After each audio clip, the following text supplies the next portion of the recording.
മത്തായി എഴുതിയ സുവിശേഷം 20-ാം അധ്യായം. സ്വർഗരാജ്യം തന്റെ മുന്തിരിത്തോട്ടത്തിൽ വേലക്കാരെ വിളിച്ചാക്കേണ്ടതിന് പുലർച്ചയ്ക്ക് പുറപ്പെട്ട വീട്ടുടയവനോട് സദൃശം. വേലക്കാരോട് അവൻ ദിവസത്തേക്ക് ഓരോ വെള്ളിക്കാശ് പറഞ്ഞൊത്തിട്ട് അവരെ മുന്തിരിത്തോട്ടത്തിൽ അയച്ചു. 3-ാം മണി നേരത്ത് പുറപ്പെട്ടു. മറ്റു ചിലർ ചന്തയിൽ മെനക്കെട്ടു നിൽക്കുന്നത് കണ്ടു. നിങ്ങളും മുന്തിരിത്തോട്ടത്തിൽ പോകുവിൻ, ന്യായമായിട്ട് തരാം എന്ന് അവരോട് പറഞ്ഞു. അവർ പോയി. അവൻ 6-ാം മണി നേരത്തും 9-ാം മണി നേരത്തും ചെന്ന് അങ്ങനെ തന്നെ ചെയ്തു. 11-ാം മണി നേരത്തും ചെന്നു. മറ്റു ചിലർ നിൽക്കുന്നത് കണ്ടിട്ട്, നിങ്ങൾ ഇവിടെ പകൽ മുഴുവൻ മെനക്കെട്ട് നിൽക്കുന്നത് എന്ത് എന്ന് ചോദിച്ചു. ഞങ്ങളെ ആരും കൂലിക്ക് വിളിക്കായികവുണ്ടത്രേ എന്ന് അവർ പറഞ്ഞപ്പോൾ, നിങ്ങളും മുന്തിരിത്തോട്ടത്തിലേക്ക് ചെല്ലുവിൻ എന്ന് അവരോട് പറഞ്ഞു. സന്ധ്യയായപ്പോൾ മുന്തിരിത്തോട്ടത്തിന്റെ ഉടയവൻ തന്റെ വിചാരകനോട്, വേലക്കാരെ വിളിച്ച് പിമ്പന്മാർ തുടങ്ങി മുമ്പന്മാർ വരെ അവർക്ക് കൂലി കൊടുക്ക എന്ന് പറഞ്ഞു. അങ്ങനെ 11-ാം മണി നേരത്ത് വന്നവർ ചെന്ന് ഓരോ വെള്ളിക്കാശ് വാങ്ങി.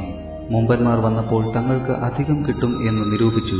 അവർക്കും ഓരോ വെള്ളിക്കാശ് കിട്ടി. അത് വാങ്ങിയിട്ട് അവർ വീട്ടുടയവന്റെ നേരെ പിറുപിറുത്തു. ഈ പിമ്പന്മാർ 1 മണി നേരം മാത്രം വേല ചെയ്തിട്ടും നീ അവരെ പകലത്തെ ഭാരവും വെയിലും സഹിച്ച ഞങ്ങളോട് സമമാക്കിയല്ലോ എന്ന് പറഞ്ഞു. അവരിൽ ഒരുത്തനോട് അവൻ ഉത്തരം പറഞ്ഞത്, സ്നേഹിത, ഞാൻ നിന്നോട് അന്യായം ചെയ്യുന്നില്ല. നീ എന്നോട് ഒരു പണം പറഞ്ഞിട്ടില്ലയോ? നിന്റേത് വാങ്ങി പൊയ്ക്കൊള്ളുക. നിനക്കു തന്നതുപോലെ ഈ പിമ്പനും കൊടുപ്പാൻ എനിക്ക് മനസ്സ്. എനിക്കുള്ളതിനെ കൊണ്ട് മനസ്സുപോലെ ചെയ്യുവാൻ എനിക്ക് ന്യായമില്ലയോ? ഞാൻ നല്ലവനാകൊണ്ട് നിന്റെ കണ്ണു കടിക്കുന്നുവോ? ഇങ്ങനെ പിമ്പന്മാർ മുമ്പന്മാരും മുമ്പന്മാർ പിമ്പന്മാരും ആകും.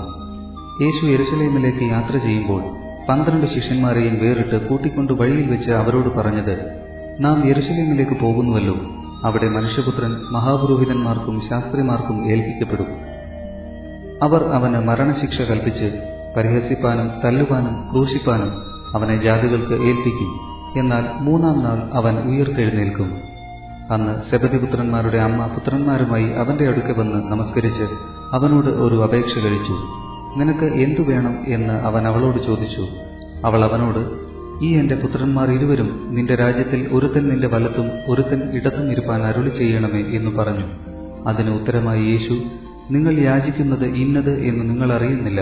ഞാൻ കുടിപ്പാനിരിക്കുന്ന പാനപാത്രം കുടിപ്പാൻ നിങ്ങൾക്ക് കഴിയുമോ എന്ന് ചോദിച്ചു. കഴിയും എന്ന് അവർ പറഞ്ഞു. അവൻ അവരോട്, എന്റെ പാനപാത്രം നിങ്ങൾ കുടിക്കും നിശ്ചയം. എങ്കിലും എന്റെ വലത്തും ഇടത്തും ഇരിപ്പാൻ വരം നൽകുന്നത് എന്റേതല്ല. എന്റെ പിതാവ് ആർക്ക് ഒരുക്കിയിരിക്കുന്നുവോ അവർക്ക് കിട്ടും എന്ന് പറഞ്ഞു. ശേഷം 10 പേർ അത് കേട്ടിട്ട് ആ 2 സഹോദരന്മാരോട് നീരസപ്പെട്ടു. യേശുവോ അവരെ അടുക്കെ വിളിച്ചു, ജാതികളുടെ അധിപന്മാർ അവരിൽ കർത്തൃത്വം ചെയ്യുന്നു എന്നും മഹത്തുക്കൾ അവരുടെ മേൽ അധികാരം നടത്തുന്നു എന്നും നിങ്ങൾ അറിയുന്നു. നിങ്ങളിൽ അങ്ങനെ അരുത്. നിങ്ങളിൽ മഹാനാകുവാൻ ഇച്ഛിക്കുന്നവനെല്ലാം നിങ്ങളുടെ ശുശ്രൂഷക്കാരനാകണം. നിങ്ങളിൽ ഒന്നാമനാകുവാൻ ഇച്ഛിക്കുന്നവനെല്ലാം നിങ്ങളുടെ ദാസനാകണം. മനുഷ്യപുത്രൻ ശുശ്രൂഷ ചെയ്യിപ്പാനല്ല, ശുശ്രൂഷിക്കാനും അനേകർക്കു വേണ്ടി തന്റെ ജീവനെ മറുവിലയായി കൊടുപ്പാനും വന്നതുപോലെ തന്നെ എന്ന് പറഞ്ഞു. അവർ യെരിഹോവിൽ നിന്ന് പുറപ്പെട്ടപ്പോൾ വലിയൊരു പുരുഷാരം അവനെ അനുഗമിച്ചു. അപ്പോൾ വഴിയരികെയിരിക്കുന്ന 2 കുരുടന്മാർ യേശു കടന്നു പോകുന്നത് കേട്ടു. കർത്താവേ, ദാവീദ് പുത്ര, ഞങ്ങളോട് കരുണ തോന്നണമേ എന്ന് നിലവിളിച്ചു. മിണ്ടാതിരിപ്പാൻ പുരുഷാരം അവരെ ശാസിച്ചപ്പോൾ അവർ, കർത്താവേ, ദാവീദ് പുത്ര, ഞങ്ങളോട് കരുണ തോന്നണമേ എന്ന് അധികം നിലവിളിച്ചു. യേശു നിന്ന് അവരെ വിളിച്ചു. ഞാൻ നിങ്ങൾക്ക് എന്തു ചെയ്യണമെന്ന് നിങ്ങൾ ഇച്ഛിക്കുന്നു എന്ന് ചോദിച്ചു. കർത്താവേ, ഞങ്ങൾക്ക് കണ്ണു തുറന്നു കിട്ടണം എന്ന് അവർ പറഞ്ഞു. യേശു മനസ്സലിഞ്ഞ് അവരുടെ കണ്ണു തൊട്ടു.